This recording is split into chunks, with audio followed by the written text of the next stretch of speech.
This is the Decade of Dominance All Request Show. Can you believe this? Call in to request your favorite moment over the last 10 years of satellite radio glory. I've never seen anything like this. 1-866-385-4631. Bob Kelly in studio, and the great Michael Madsen. Yeah. Who just told us that he hasn't been in New York in 5 years. And he's thanking us right off the bat because he got a free trip to New York because of our radio show. Yeah, that's a pretty good deal as far as I'm concerned. It's kind of cold outside, but, it beats the hell out of L.A. Yeah, you've been in L.A. for how long? When I have to be there back and forth for about 14, 15 years now. Yeah. Oh, shit. But you've been traveling, you were saying. I've been all over the world. I've been Ireland and Bulgaria, Moscow. What the hell is it to do in Bulgaria? I don't know where Bulgaria It's called is. employment, son. I have to go where I need to go. I'm more popular in foreign countries than I am in my own, so... Is that the truth? Come on. It seems that way. It's a little rough getting work nowadays. Why the fuck is that? A lot of competition in Hollywood, Michael Madsen, for fuck's sake. The guy with the towel and always does a scene with a towel on. I'm up against him, and the other one, the Scientologist, and the rest of them. Good Lord, make some room for Daddy, but they're not very gracious about that. Believe me. No? No. I mean, They drive past me in the street with my legs amputated to get to a meeting with Bruce Willis.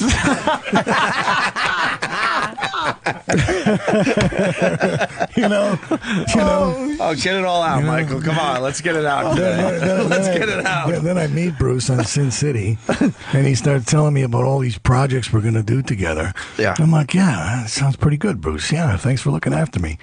Meanwhile, a couple years later, You're going to Bulgaria. I see him at Astronaut Farmer premiere. I'm like, hey, man, remember all those projects you told me about? He's like, what? What projects? Yeah, what about the last Die Hard? You could have been in that one. Oh, wouldn't that have been wonderful? That would have really given my career a boost. I would have been the guy that he threw out the window or something. Jesus All right, Christ. Mike, in this scene, you light a cigarette, you fire a gun, then Bruce kicks you down a flight of stairs. No thanks, fellas. I'd rather pump gas. Wow. God, By the way, we're all huge fans of what you have done. Hell yeah. And I just didn't expect this angle, and I'm loving it. Fucking No, it's not an angle. loving it. It's not an angle. I understand. It's the business end of the business blows. It just blows. It People blows. really knew what goes on behind the Oh, dude, closed doors. not to try to relate to a great actor like yourself, but I mean, just doing radio, the bullshit we have to deal with. You're like, yeah, fuck you. You think it's all fun and games, and then Right. behind the scenes, everything sucks, and management, they're assholes and everything, and it's got to like be the same way in movies. They ruin it, as far as where we sit, the greatest job you could have. It's like, how do you hanging ruin around the greatest job you could have? Goofing on shit. I was Right. listening to you guys in the other room, and I went, which one of you got to take a shit? I do. Yeah. I just thought that was amazing. I never heard of a radio show like that. Well, the other word is fuck this and fuck that. That motherfucker, I got to take a shit. Holy shit. And you're sitting there What like, the fuck? and this is why I'm sitting on these bleachers waiting to get in there so they can talk about the shit they have to take. You gotta Great. take a shit. Oh, Yeah, it's, another delay. we like to call it an open and honest show. Yeah. I took a good shit before I left the hotel. Did you? Yeah. Nice. Hey, it does make you fantastic. feel good. It did. It's like the great way to wake up in the morning. Oh, God, yeah. So I think I'm reading you. I'm ready for the day. I'm hearing. Ready to load up again. I'm getting the feeling that you. This is so not what I expect. No shit, man. We just got done with Ben from Lost. Very actory, very formal. Yeah. Yeah, That is just sure, yeah. great. Yeah, sure, yeah. Another exciting show. What will happen next? Someone will get lost. Oh, God in heaven. I'm going to bring a camera crew over to my fucking house. They want to make a reality show, I can tell you. But Oh, more shit, exciting what- than that I- shit. Michael's been. I could kind of sense. Don't even ask Michael's him- been through the mill. Yeah. As far as Hollywood goes, and a lot of people hide this stuff, but they're a bunch of assholes over there. I mean, it's just the way it is. Oh, there's a lot of them that are nice, and I've had some great times. I've made some good pictures. I've been very lucky. hell but, yeah. But 85% of it is horse shit. Yeah. Yeah. There's. It's too hard to. It's. I get more work on my own than I do by playing the normal game of getting work. Really? I run into people at a party somewhere and get a script or meet somebody that wants to do something, and You just scare the shit out of them. They're make like, him. all right, I'll put you in a movie. Jesus. well, they hesitate Don't to get stare on at the me like you elevator do. with me, but Does it amaze you sometimes when you look at the top grossing movie of the week and go like, what the fuck is this country thinking? yeah, I kind of get that feeling, especially with some of the pictures that are nominated right now. It's very bewildering to me. Like what? Which one? In Well, particular? you see, the thing is if I start naming certain titles, those people will never hire me again. Not that they would anyway, but I am a bit mystified by some of the things that seem to be that get an enormous amount of attention in box office. It's amazing to me. Yeah, I don't know where, because I'll look at a trailer on TV or in the movie theater and say, there is no way I'll ever see this movie. I have no interest in seeing it. And then it's, number one, number two, and you go, who the fuck you don't who like saw this? You don't like Fool's Gold? What? What? Is that a movie? We're just a I- bunch I- of lemmings out there because Fool's Gold is getting the worst ratings, like as reviews, whatever. And it was number one at the box office. I'm like, does anyone read? No. Is there a scene in there where he wears a towel? Towel. There's got to be one, right, with the big knot in the front. And his hair's wet. Oh, yeah, Of exactly. I mean, I did a picture in Ireland. I played a Irish-American prize fighter in a picture called Strength and Honor. And it's the first time I produced a picture, and I tried to get involved in the distribution and all that. And I learned a lot of lessons about the way that stuff goes. And believe me, there's a lot of big money changing hands yeah. for promotional campaigns and this kind of thing. And, the picture really got overlooked, and I'm trying to get some guys to re-release it. But I think I'm up against a stacked deck. I mean, it's really hard to make room. They don't make room for anybody, It's a very dog-eat-dog thing. Yeah, they got the thing figured out the way they want it to make the most, and they don't want anybody changing the rules on them. Well, as soon as I get in there, I'll be telling them that they're all the greatest guys in the world. I was wrong. Go fuck. No, I was just kidding when I was on the radio. Holy shit. I've been nominated. He's Oh living my our God! life. I know. Jesus. I didn't mean what I Get said me a about towel. Get Michael a I'll towel. do a scene for with a God's sake. towel. I'm scared to ask him questions about movies he's been in now. I'm very lucky, and I've been very fortunate. Actually, someone You have been I'm in a great movies. industry. I really Yeah. am. I'm just kidding around with you. Someone guys. threw you in IMDb, and they're saying unfucking believable. You made 18 movies for 2008 alone. Well, I got 6 boys to take care of, and I need to keep a lot of groceries in the fridge. You have 6 kids? Yeah, boys. Wow. My house is like Lord of the Flies. I actually They saw. have like theme days. Like one day they'll all dress up as cowboys and Indians. They're running through the house, spearing each other and shooting arrows at me. And, it's amazing. I got a striped shirt with a whistle. That's basically my wardrobe when I'm at home. Yeah, no, it's insane. The Army Day, they're all camouflage, they're in camis, they're out in the bushes, shooting paintballs at eher other. It's insane. I mean, I don't know how my wife, she's amazing. She deals with it. They tied her up one time. tied her to a tree outside, and she was like, my God, help me. I couldn't believe it. I mean, I always wish I had brothers growing up, and now I got all these sons, and it's just like amazing the way they are with each other. I realize I didn't miss fuck all, I gotta ask the obvious. Have you ever done damn. stand-up, Michael? Huh? Have you ever done stand-up? No. Nobody ever asked me that. If he did stand up though, and if a heckler ever messed with him, that'd be If I did stand up, I always thought that I would want to do this thing where one time I was in my trailer and I was making a movie. I was in Poland, And I was so fucking bored. I was going out of my mind, right? I had a shit in a bucket. All right? That's how low budget it was. And I was just sitting there thinking, my God, is this what it is? I was being eaten alive by all these Polish insects. And, you know, it was like 4 o'clock in the morning, and I was like, oh my God, you know, I wish I was a lumberjack. This is so fucked up, you know. I just don't want to be in this business. Why am I here? And I started thinking, for some strange reason, about a hotel that could open up, and they could call themselves the Kevorkian Suites. And so you would check in, and they would have all these different themes in different rooms where you could go to kill yourself. Die. Yeah. To kill yourself. Yeah, yeah. And so I was thinking, oh man, I'm really onto something here.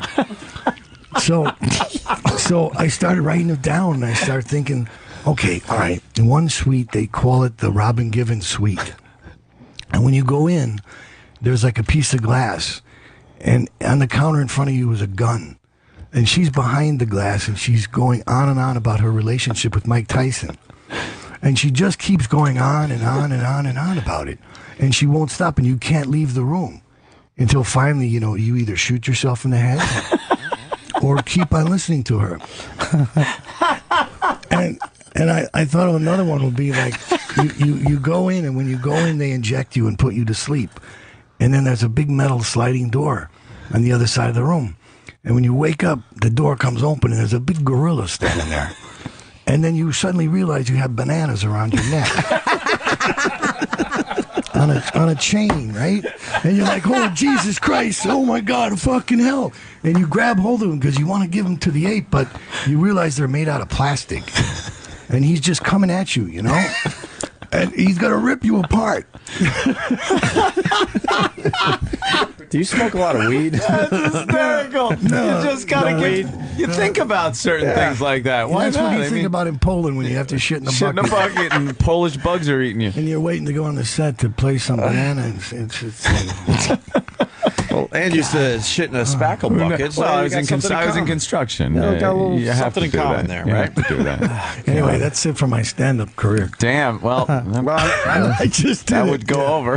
That's it. Yeah. I'm not going to ask you about the greatest scene in Reservoir Dogs now. I don't want to know the sarcastic answer to that. Oh, actually, That's probably what you're asked the most anyway, right? You're probably sick of talking about that scene. no, not really. I mean, I'm lucky to have anything that anybody wants to talk to me about. I could be, digging ditches somewhere. But How was it working with Quentin? We had him on the show, and we were just amazed by the guy. He's a nut. if I cured cancer, and I was at a news conference, and they were asking me about my findings, most likely someone would stand up and say, that's great about the cancer thing, Michael, but what's it like working with Quentin? Right. Yeah. Exactly. Just let him talk. He's a great guy. He's a genius. And Wow, he can talk, though, huh? Yeah, he can go on, but at least it's interesting. Yeah. And he's kind of a film historian, the guy. I mean, he's got about 335 millimeter prints of movies in his garage, and He does those film nights, those themed film nights and he's got stuff. a And regular theater in his house Yeah. with the curtains and a popcorn machine and the whole fucking thing. you know, after our interview with him, we felt like we were going to be invited over to movie night. Oh, did you? And you know how you told that story might about have Bruce, and he's like, yeah, next time you're in LA, give me a call. But the problem was he never really never gave us wanted a to exchange contact number. numbers or anything. You know. No, he's hard to nail down. I mean, when I did Kill Bill, it was only because I drove it to his house and I knew the gate code. And I just went and I sat by the pool and I waited for him to get home. You know, I sat there for like 2 hours and finally he showed up. And I'm like, Quentin, what the fuck is going on? He said, I need a job, man. You know, what are you doing?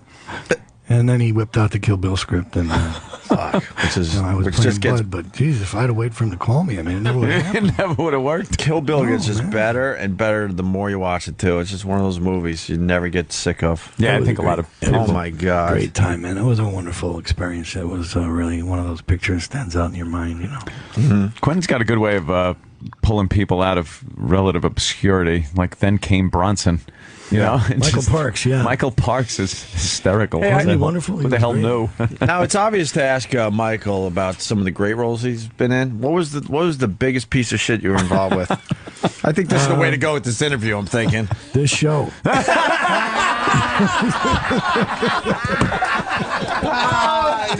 great. Holy shit, we got a new promo. Yeah, put that in the fucking intro to the radio show. Shit. All right, now that I'm completely uncomfortable. That's great. Oh, fuck that. That's fantastic. And I also took notice, fuck if we're letting it all out. Yeah. He comes in and I go, "Hi, I'm Opie," and he gave me a look like, what a stupid name. I was just trying to figure out if you were the one that had to take a shit. I saw it in his eyes. I'm like, I know. I've been stuck with his dumb name since I was 12. Will you give me a break? You should change it, man. All in his eyes. He didn't even have to say anything. I just saw it in his eyes. Like, Change the name, man. I would love to. We're just known for. How many ridiculous fucking radio shows do you have to do? Fuck. You know? I met Ron Howard once, and I called him Slappy and Opie, Wappy. and he never hired me. I thought it was going to be funny, and I was like, "Hey, Opie." I thought he would take it in the right way, but he He doesn't really know how appreciate to. He doesn't know how to take a joke. No, That's his he problem. Probably Appreciate says something like, if I cured cancer, people would go. You won't see me in any Ron Howard films, put it that way. That's how quick it can end for you. Hey, what about this movie? Do you want to talk about the new movie? I don't even know. Boarding Gate? Listen, I shot that picture in Paris. I played a stockbroker with a girlfriend who's a dominatrix. I saw Moans and I groans. saw half of it. Roland gave me the movie, and I watched it last night. But halfway through, the fucking DVD gave me had a scratch. What? But it was right. The movie. Where did it end in the scratch? Right when you were about to get before she pulled the gun out, you were about to get killed. So he gets killed in the Dude, movie. but it was Thanks, this. Bob. this Thanks for giving that away. Yeah, good one, Bobby. You But dummy. I don't know. I don't know if he got killed. That's what I'm okay. saying. I didn't see it. She pulled the gun out. Honestly, God, it pulled the gun out, and but the sex before that, there was this big lead up. So they were doing all this kinky shit, dude. I don't know. She pulled the gun out. There was handcuffs. He had a belt around his neck. It was one. And I was watching it with my wife. And it's so sexy. Valentine's Day movie. Dude, but I didn't know. It's so the sex in this is so dirty and sexy, but it's beyond what sexy in a movie is. It's one point where she's got a belt. Oh, this girl's hot too. She's dirty hot. And she's got tattoos everywhere. She's really sexy. I don't know. She German or something? I don't know. She's Italian. Is she Italian? Oh, I think she got that accent. The I don't know. But he grabs her and he's done. His rage. Can I just say something about your rage, dude? The way he is right now with that voice, he's very quiet. He's very cool. And then all of a sudden, it just comes, dude. It just comes. And then he goes right back to, wow, sometimes. You want a beer? Honest to God, dude, his rage is like that real fucking holy shit rage. And you see it in this movie. He's just talking to her, and then she says something, and he goes, "I didn't," and it just snaps. And then all of a sudden they're outside. It's the scene. She gets in her. He rips her clothes off, and she rips a belt off, and he goes down in front of her. Oh, I don't know how she's reaching around and and her hands there's no faking this. Dude, it's her hand fucking was Satellite. It's Satellite. Where did he put his dick? his hand. What are you fucking beating around the bush? She just I'm sorry, I'm getting nervous. She just reached in, unzipped his fly. It was open, and she's just stroking his mule. And he's in front of her and just smelling her fucking pussy. but through the underwear, which is even sexier. He didn't even just rip him down. He's just Holy shit. and you're looking to see if he starts kissing her thigh, but then he just says, "Fuck it." And I'm watching it with my wife, and in my head I'm going, now I'm going to have to fuck her. Now I'm going to have to fuck my Apparently wife. is a good Valentine's Because Day of this movie. fucking movie, I'm going to have to fuck her Valentine's Day tonight. movie, It's a man. Disney movie in Bulgaria, by the way. It should have This, been released on Valentine's Day. Wow. Fucking, this is the one that it fucks with you because all of a sudden they'll just stop. And she'll go, I don't love you anymore. And he's like, but he's like, well, what are you going to do? And they'll go into a room, and they'll go back into dialogue, a lot of really good dialogue. Yeah. And then they just start fucking, like, just fucking smashing each other over the face. And Bobby has given this movie a better plug than anyone else I could. don't even have to be here. No, now I want to. Who doesn't want to? You should go to work for the Where's my distributor. copy? Man. What else you gonna do? Oh, the scene in the front when you in your office is so fucking, it's so back and forth. I never get to do a picture with a girl. I'm always beating somebody up or smoking a cigarette or shooting a gun.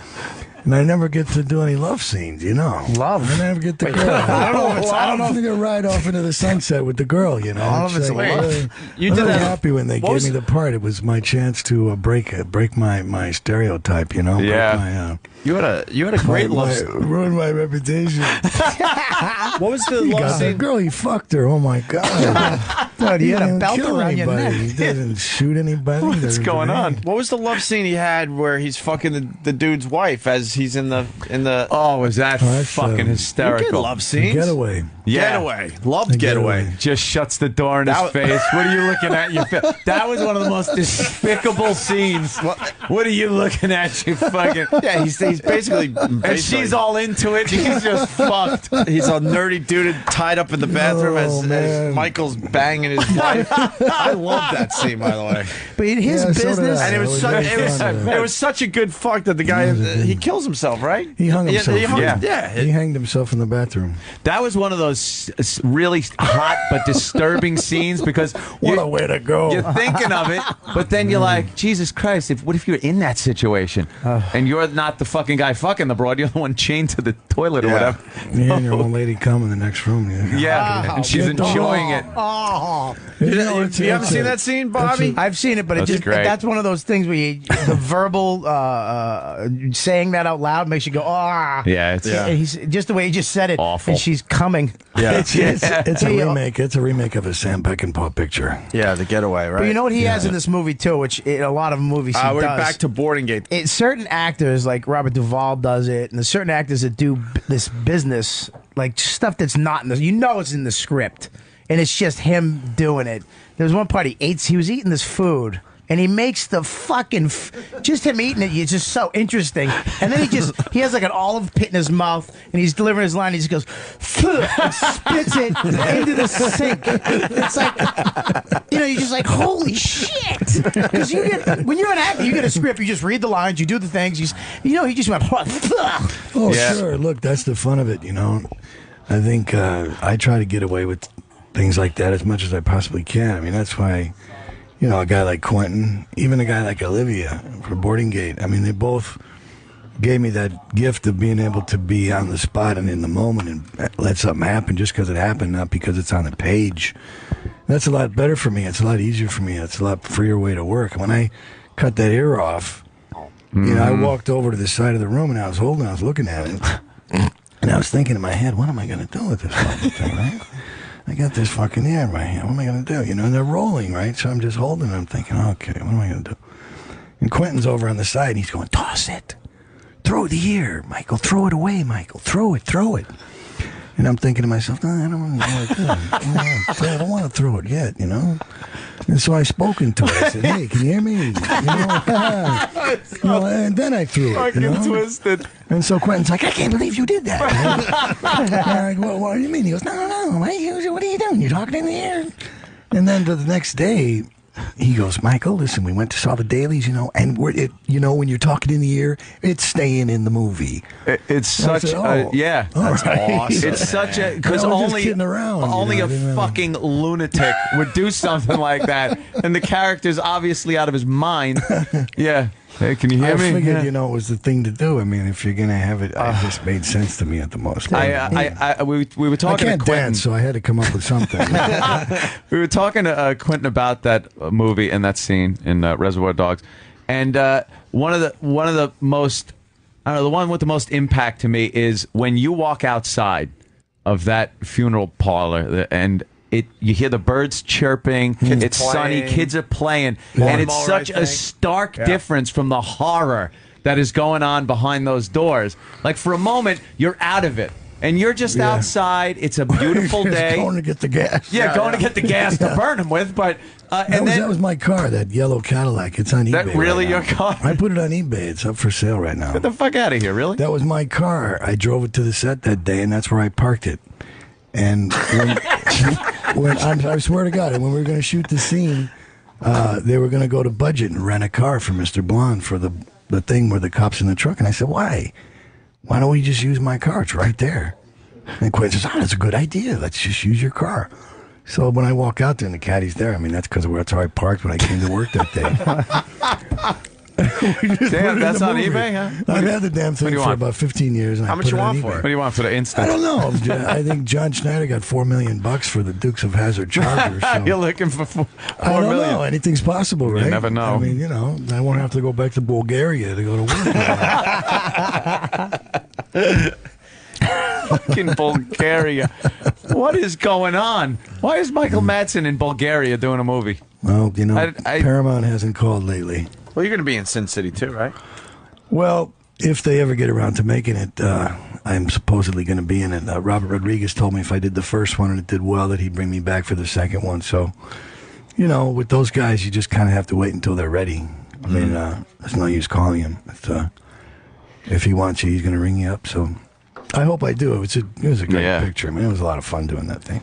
And the one thing talking about just reading lines off a page and then doing the things that make a great actor different from someone just reading lines. The facial expressions you can make, you don't have to say words, and that's a talent in itself. Like, you can make a look and just go, oh my God, this person is so fucked. This person is so fucked just from a look. It comes from a nefarious childhood. Is that it? Yeah. Or sometimes it's just out of boردom. Yeah, you didn't have any professional training or anything? Take, man, you got to come up with something. Nothing like that, just kind of... I tried to... early on, I went to Steppenwolf Theater in Chicago.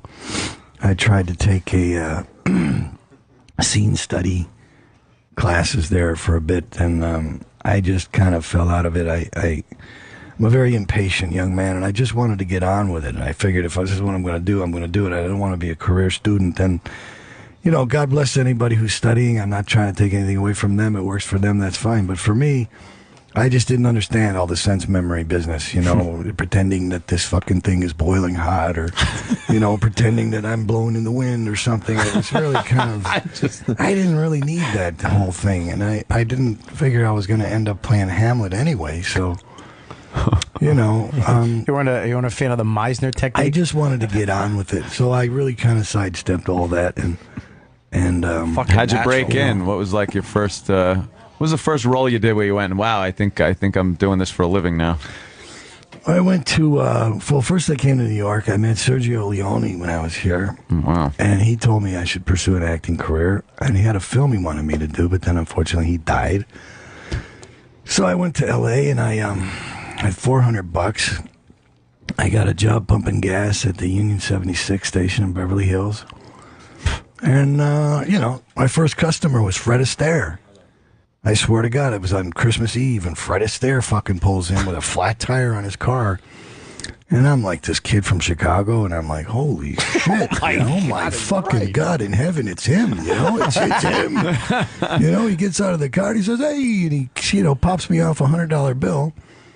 And I says, look, it's $12.50 for the flat, And he just walks off, and I'm like, holy Christ, And my boss comes over to me, and I said, Jesus Christ, is that him? And he goes, oh, yeah, get used to it, kid. Those guys come in here all the time. And they sure did, boy. I mean, I've seen everybody.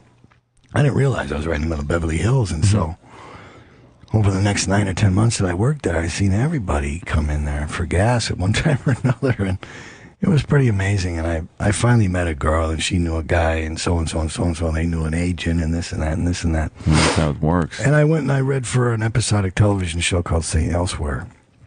And when I went to the thing, I had to go to work, and I was figuring I was going to be late. So when I went to read for the part, I had my Union 76 outfit on because I was going to work, right? And so I went in and I read. It was the bad brother. I was like the bully brother of a family of bigots, and it was I was the hoodlum brother. And by the time I got to work, there was a message for me to call this agent, and I called him up and I said, "What's up?" And he said, "You got the job." And I said, "Wow." I was, I couldn't believe it. I was pretty stunned. And they said, "Yeah, the casting director said how brilliant it was that you came in dressed as a working class person." Yeah. And I said, "What do you think? I went to Western costume and fucking bought that." I said, "I was going to work, for God's sake." You're on the phone. They're hearing the ding ding of the cars driving over the fucking hose. It worked, though, I guess. And that was the first thing I ever did. It was Denzel Washington was in it, and David Morris. It was a TV series about a hospital thing, and I don't know. I didn't know what the hell I was doing. I had a cool jacket. I remember that. They gave me this brown leather jacket. It was kind of cool. But then you never I looked just back. let the jacket act for me. Yeah, let the jacket do the work. Yeah, I was like, I don't know what I'm doing, but I got this bitchin' jacket. I said, don't fuck with me. All right? Hey, look at my jacket. Yeah. That's great, though, and you kind of, you so vividly remember when you got out of your shit fucking real job. Listen, I started getting a couple things after that. I got like Miami Vice and Tour of Duty and a couple of other little Jake and the Fat Man, a couple of things. Remember, I went to to Ray, who was running the place, and I said, "Look, Ray, I'm not going to be here tomorrow because I come in." He goes, "I suppose you're going to go do another one of those television shows." And I go, "Well, yeah, as a matter of fact, I am." And he goes, "Listen, kid, you better make up your mind what you're going to do." He goes, "When you signed up here, you didn't tell anybody you were an actor." And I said, "Well, I didn't really consider myself one at that time." And he goes, "Oh, getting intellectual on me now." And I said, "No." I said, "No, man, I got to go do this thing." And he goes, "Listen, we need you around here, okay? So you better make up your fucking mind, kid." And I'm like, "Oh, well." Should I make $2.50 an hour and having you yelling at my face, and having people honking at me, and having Warren Beatty ask me if I should check his oil, or should I go and try to be Warren Beatty? Try to, yeah. I said, "Well, geez, that's going to be a hard decision, Ray." I said, Let me think about it. I need to think about this. Yeah, I'll let you know on Monday. I'll give you a call. Yeah, that's He actually something. said Yeah. that to me. You better make up your mind. All right, it's When you Damn really it, I'm gonna stay here, Ray. Michael, I need to help these people. Fuck Hollywood. gas. Fuck the movies, man. Fuck it. Jack Lemmon needs me. He needs a Val job. God damn it. when you finally made it, did you ever go back to Ray's place to kind of maybe go, "Hey, Ray, Pull in for what's some up?" gas? Right. You're pulling for some gas. See who the new kid is. With a fake flat tire or something. I've rolled in there a couple of times, and it's kind of a funny feeling. Right on. Yeah, it's like a whole nother life. 1,000 years ago. I think I backed into one of the pumps one night in a limo. Yeah, knocked the damn thing off the pedestal. Sorry, Ray, and just Sorry, pull Ray. away. Yeah, There goes that son of a bitch. I get back. I remember him. Stupid kid. We needed him. Motherfucker. You always have the intimidating guy roles or anything. Growing up, were you like that? Were you kind of a troublemaker? Were you kind of just a nice guy with a low, intimidating voice? My parents divorced when I was young, and we moved around an awful lot. My father was a Chicago firefighter, and we just were constantly on the move, so I was always like the new kid, Yeah. Whenever you're the new guy, you tend to, hook up with the wrong crowd. Yeah. And a lot of my pals were kind of dangerous, and I learned my lesson early on about those kinds of things. Yeah. Did you must have taken something away from them and brought it into your acting. I don't know how I made it because most of them are dead. So, Really? yeah. Yeah, I got a couple of those. I was, parents divorced and then moving around a lot, and the same thing. You fall in with some real fun people when 'Cause you're they're always looking for new They're looking for new recruits, so you get in. Yeah, you're the new get kid. in easy. They were exciting. It was the only thing going on, Yeah. I was like, sure, let's go rip off a car. Yeah. Sounds good to me. Fuck it. Breaking into houses and stealing horrible turntables. Sure. Oh, God, I stole a turntable of a church one time. Jesus. I did. I swear to God. I went to this youth group You know, they had a youth lounge, you know. They had a really bitchin' stereo in there. And so, you know, like a couple nights later, I went over there and I took the damn thing and I put it outside in the bushes underneath the Yeah, you had to stash it first. Yeah, I stash, exactly, right? Yeah, you know how it goes. Yep. How do you know? See, you're just I used like to me. do that. You know, you Yeah. understand the mentality. Same And I stuff. went back and got it, you know, and I put it in my room and, you know. You have to let the heat blow over and see if like anyone was onto it and found it where you stashed it or something like that. Scratch it up a little, you know. Yeah. I found it. Yeah. I found it. Look at this thing. I found it. I can't believe When you realize the heat's not on. I took a bike. Fucking thing. Look at it. I was going to Dana Hills High School when I lived out in California, and I used to walk home, and I didn't want to fucking walk, so I went to the bike rack and just grabbed the bike. And I rode the bike, and I stashed it in the woods, kind of under some shit where we used to go with the horses. And as we were going through one day, I went, "Hey, wait a minute, what's that?" And I go, "Holy shit, a bike! I found a bike!" And my father goes, "All right, we got to call the police so they could take it down to the police station to see if it was stolen." No, Dad. So I'm like, I was like, "Oh, yeah. Yeah, let's do that. They took it down there. The cops told me if it's not claimed in 3 months, it's mine. 3 months. And 3 months later, no one claimed it. So it was mine. I felt bad about the church thing, you know, but then again, the whole reason I did it was because the priest was like hitting on my mom, you know. Jesus. At least he wasn't hitting on you. That was Exactly. Yeah, it's even worse. Then I would have burnt the place to the ground with him in it. Okay? I had to wait until he was in there doing his spiel and set the whole fucking place on fire.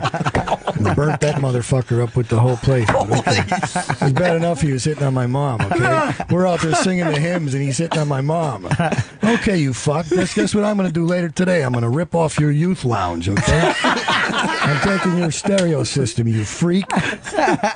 So it was completely Freak justified. motherfucker. On your mom. Yeah, come on, you know. That's it's my not mom. right, What's he man. doing? He's supposed to be a man of God. He's like hitting on my mom. That is not right. Jesus Christ. You know? Come on, man. I'm glad I stole that goddamn thing. Is he the most intimidating guy we've That's ever it. had on the show? I love him. Jesus Christ. Top of the list. Most just- intimidating guy right here, man. Open and honest. No shit. I'm a dad with 6 kids, and I'm really, I played dangerous people, but I'm, I actually saw an interview with you where they Yeah. showed your house in Malibu and your kids, and Yeah. you was just this nice, peaceful guy. Almost like it was almost. Well, he 'cause writes you- poetry, right? Yeah, well, you, Do a little not poetry. lately. Lately. I kind of got over that. It was fun for a while. I wrote a lot of stuff, and then finally one day I just figured that's it. I got nothing else to say. I mean, I wrote words. a couple of books, and that's it. You know, I really don't want to repeat myself. The leaves were blowing across the driveway. Frank Sinatra's dead. You know, what am I gonna do now? You know, I'll have another shot of whiskey. I'll light a lucky strike and take a walk in the rain. You know, thinking about Frank. You know, it's like, oh Jesus, Michael, God. What the hell are you writing? It was fun while it that lasted. was actually kind of good. Oh, it's in there. You got to get Conjured the up book. an image. It really did. It's available. He's got an actual book Yeah, out. Frank It's on Sinatra's Amazon.com. driveway. Yeah. Yeah, Conjures up an image. Do you you drink or give that up? you know, once upon a time, when I was younger, that was definitely the thing to do. I mean, I think I probably, well, sure. I mean, I never lost my mind, but sure, yeah. You know, Yeah. I mean, it's you got to know when to say when, and you have to wait till you have to wait till after work. Put it that way. Oh, did you ever on the job? You ever drink on the job? No, it's kind of dangerous, especially if you have to jump out of a Hummer onto the flatbed truck, or you got to fall through a plate glass table, or you're shooting off guns. You know, you better be careful, and you Yeah. can't be hammered. You know, that's how accidents happen. Yeah. Who the hell is that one guy? It happens every so often. Yeah. Oh, John Eric Hexum. Yeah, That's his that's a name? perfect example. Yeah, had a blank gun. You put it against his temple and pulls the trigger, and you're still getting the same force coming out of the barrel, and the thing put a piece of bone right through his brain. yeah. What the that's very, hell are you doing? It's a gun, you idiot.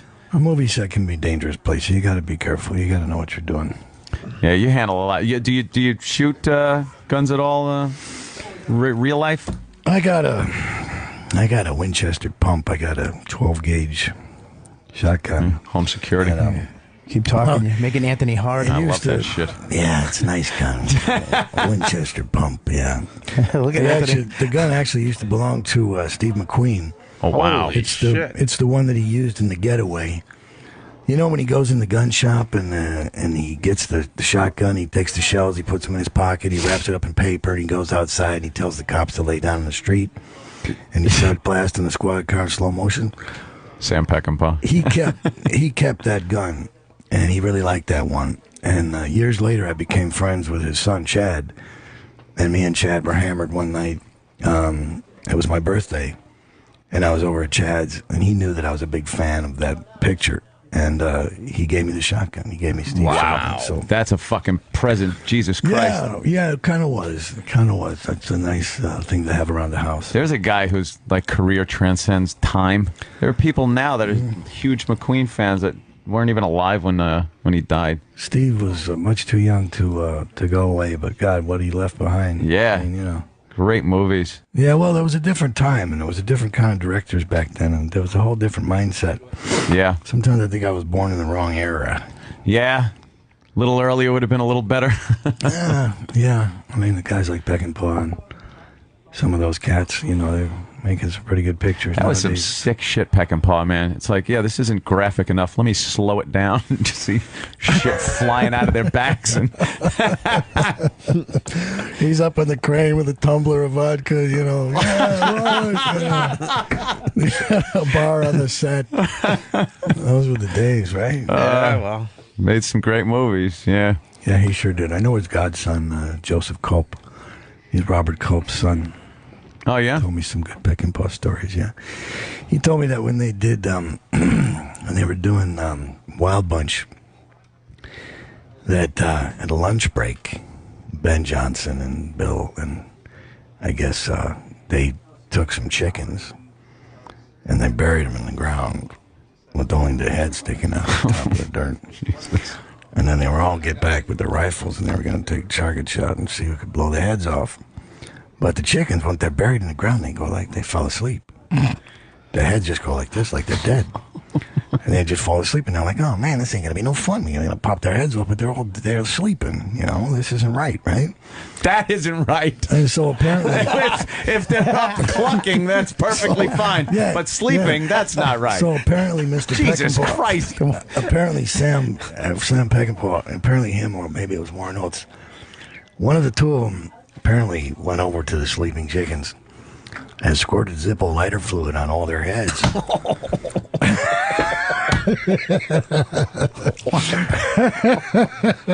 my God. It woke them up, yeah. And they were awake then, man.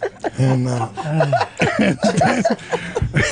then I guess then the shooting began. So the target practice commenced after that. So. Then they had to put them out of their misery. Then it was humane. Right, of course, of Jesus, course. their eyes are stinging fire. You know. Boy, it certainly was a different time. Yeah. Was the Boy. Humane Society person on set that day? Or? No, I don't think those folks were around back Yeah, then. probably not. My God. Wow. How many goddamn stories must you have? Holy shit.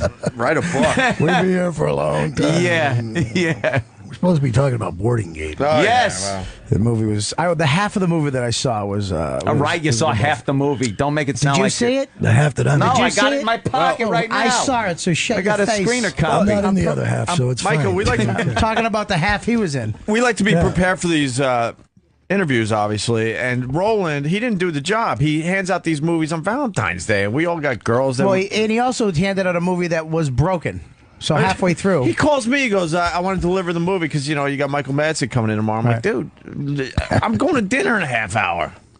So I apologize, but the synopsis: it's a story about a sexy ex-prostitute who's forced to flee London after a steamy S&M encounter. You saw that, right, Bob? That part? Yeah, there's a couple with the debt-ridden steamy. ex-lover. It ends in violence. That's Madsen playing the ex-lover. She flees to Hong Kong and becomes involved with a couple who promise to help her get her papers and money, but nothing turns out the way it was supposed to, and the ex-prostitute ends up trapped in a sordid game of manipulation. You don't sound like the trailer guy. Wow. No, I don't. That's heavy, man. It's the sexiest sex It sounds like a movie I would enjoy. Sexy. And you review your own movies, right? Directed by Olivia Assayas, who's a great guy. Great director. Great director, yeah. One of my favorite scenes is when you're eating your food and she's trying to fuck with him, and he takes a tomato and just sticks it in her face. And she slaps it out of his hand. But you know it wasn't in the script. She's talking. And you know she's annoying him. He takes a tomato and just sticks it in her face. It's like, what? Oh, well, you've done that before. What guy hasn't done that? Just mush a tomato in her face, and he just starts laughing. And she's angry. You know, as an actor, she really was pissed. Like, what are you fucking doing? And he's like, his little his laugh he does. He's like, that right there. She's a wonderful girl. I really liked working with her. I wish we would have had more stuff to do together. I mean, she's a great little girl. She's how great is it when we'd be great together in another film. I hope somebody finds a script for us. How great is it when he does laugh in some of these movies? Dude, maniacal. Oh my That's what I'm God. saying, dude. The scariest part about him is when he's laughing. Right. That's when you're scared of him. Yeah, that's when he starts laughing. You're like, oh shit, I pissed him off. Sure.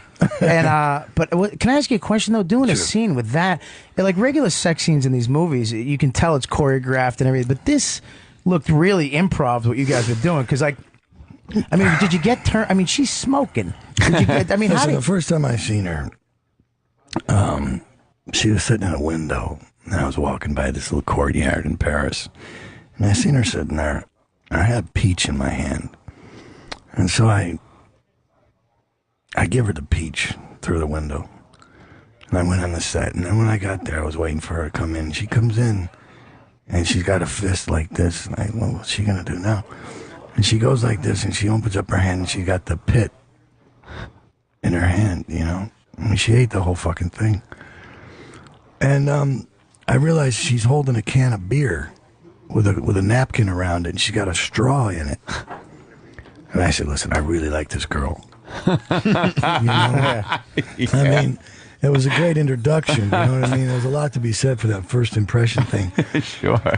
And there was a lot of things in the script that just said, you know, they begin to do this and they simultaneously climax and all these kind of things where they write this kind of stuff, but the writer doesn't really realize that you actually have to do that. And so I think she was game enough to just, you know, and Olivia was game enough to just run the camera. And if I just know what my parameters of the room are, where I can go out of frame and in frame, I think it's always better to just kind of just make it up as you go. And that's what we did. Yeah, you could tell, man. There's one point where she says, "You're staying," and you know that. And she's like, he goes, "Say yes." She goes, "Yes," and he goes, "And I'm putting handcuffs on you, and I'm fucking you." and she goes, "Yes." My dick filled up, and I'm trying to hide it from my wife because I don't want her to know that I want to tie some bitch up and make her my slave, and then slap tomatoes in her face. You remember when Jimmy Cagney put that grapefruit in that? Oh, classic. Yeah. I mean, come on. He classic. did it before I did. Just smushed. Smushed that thing right in her face. Nothing better than mushing something in a chick's face. So much better than hitting her. Food, yeah. Take that. What, you hungry here? Stick her face in a bowl of porridge. Come on, eat it. Do it now. Oh, Christ. Eat this fucking thing, too. I hate to say it, but we're getting the wrap-up song. Running out of time. I hate this. Guys, listen, thanks a lot for having me. Please. I really appreciate it. Thank you, man. I love New York City. It's cool to be here. Can we have your number? Like when we're having a slow show, we'll just call you and call you you can up, tell a story. man. Jesus sorry, Christ. I can't do that. His opinion of the show hasn't changed. I'll be at Quentin's.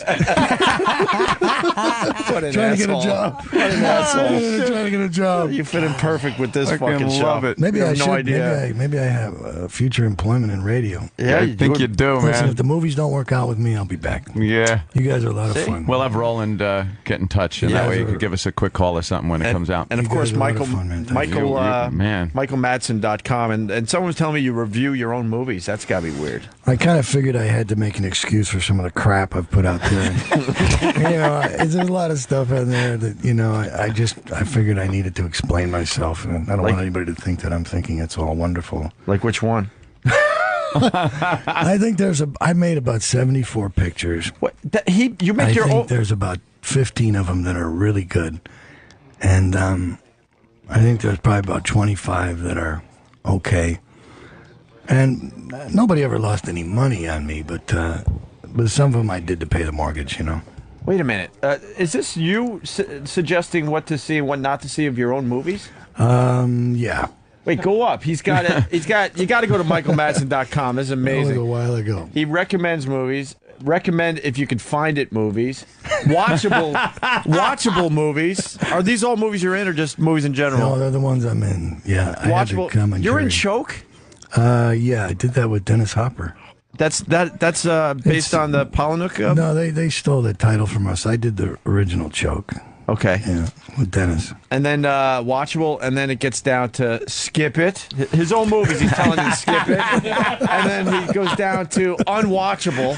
Holy shit. And he lists the ones that are just completely unwatchable, and then Can't Rate, Never Seen It. So there's something you've never even seen that you've been in the movie. You've never seen it. Can't Rate, Never Seen It. Have you ever seen a more honest fucking actor? Holy Jesus Christ. Shit. No wonder you're not getting work in the United States. Exactly. You see how that shit works? How about you don't burn a bridge? Yeah, I'm going to hire him. No fucking way. He's an indie guy. Yeah. Okay, man.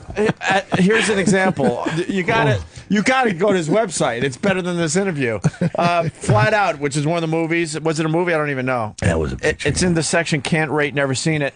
And this is a one line he gives for Flat Out. Interesting film about a paralyzed motorcycle race shot in 2 days as a favor to the producer. It's like helping someone move.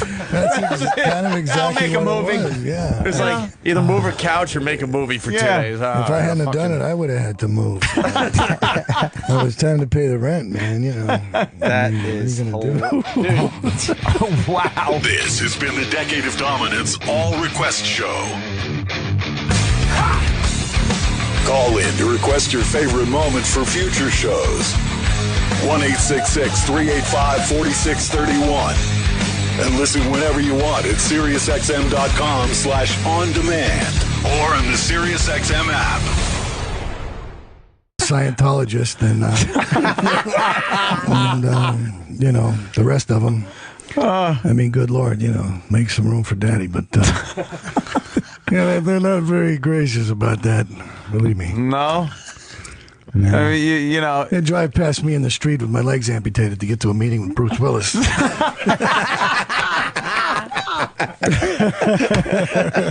know. Oh, get it all out, Michael. Come on, let's get it out. Let's get it out. Then I meet Bruce on Sin City, and he starts telling me about all these projects we're going to do together. Yeah. I'm like, yeah, that sounds pretty good, Bruce. Yeah, thanks for looking after me. Meanwhile, you know, a couple years later, You're going to Bulgaria. I see him at Astronaut Farmer premiere. I'm like, hey, man, remember all those projects you told me about? He's like, what? What projects? Yeah, you know. what about the last Die Hard? You could have been in that one. Oh, wouldn't that have been wonderful? That would have really given my career a boost. I would have been the guy that he threw out the window or something. Oh, Jesus All right, Christ. Mike, in this scene, you light a cigarette, you fire a gun, then Bruce kicks you down a flight of stairs. No thanks, fellas. I'd rather pump gas.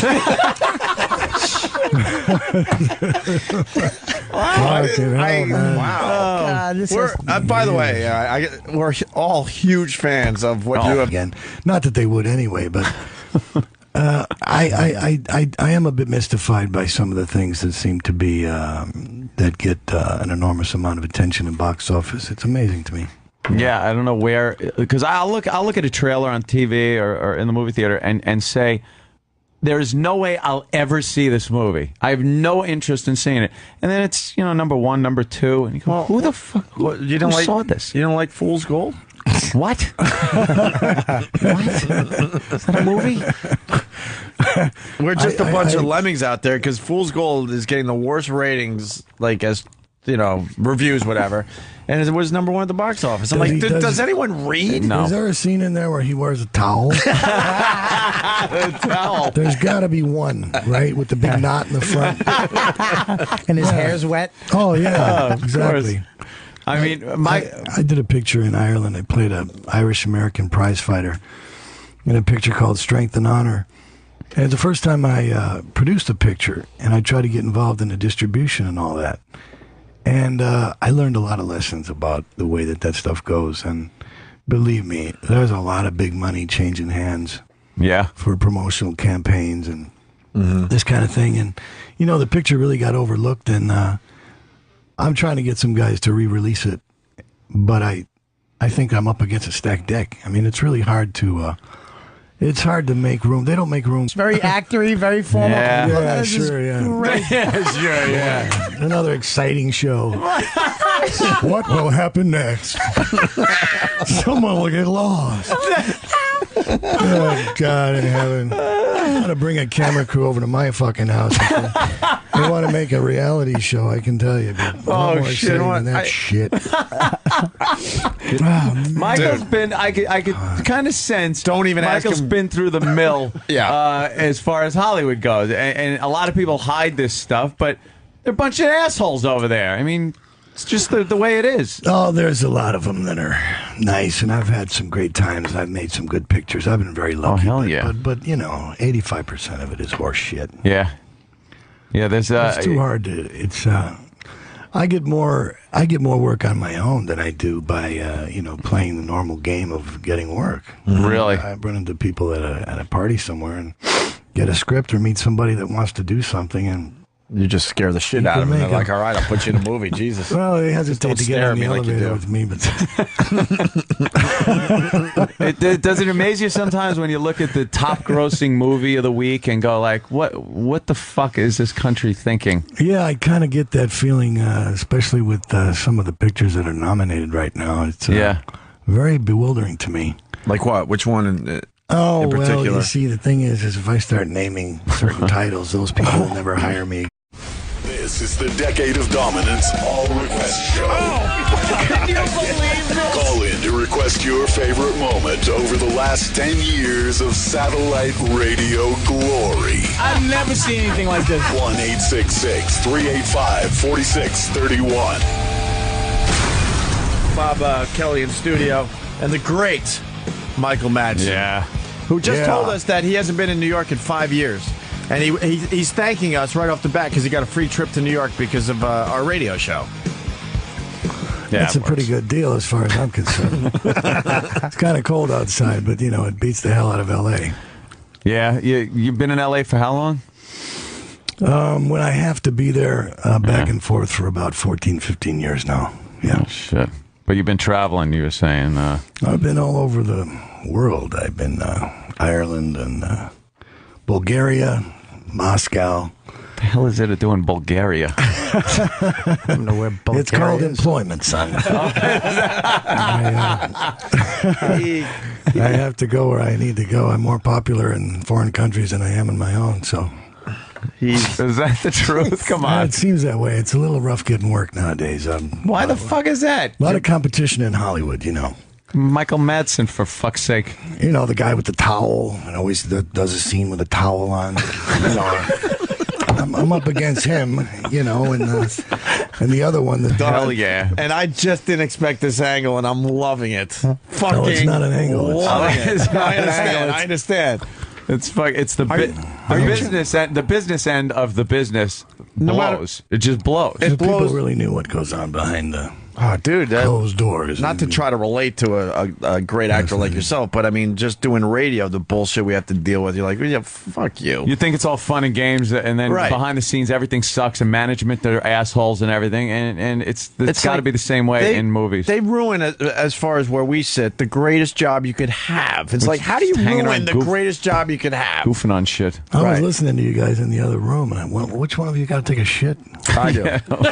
Yeah. I just thought that was amazing. I never heard of a radio show like that. What the other word is fuck this and fuck that motherfucker. I gotta take a shit. Holy shit. And you're sitting there like, fuck? And this is why I'm sitting on these bleachers waiting to get in there so they can talk about the shit they have to take.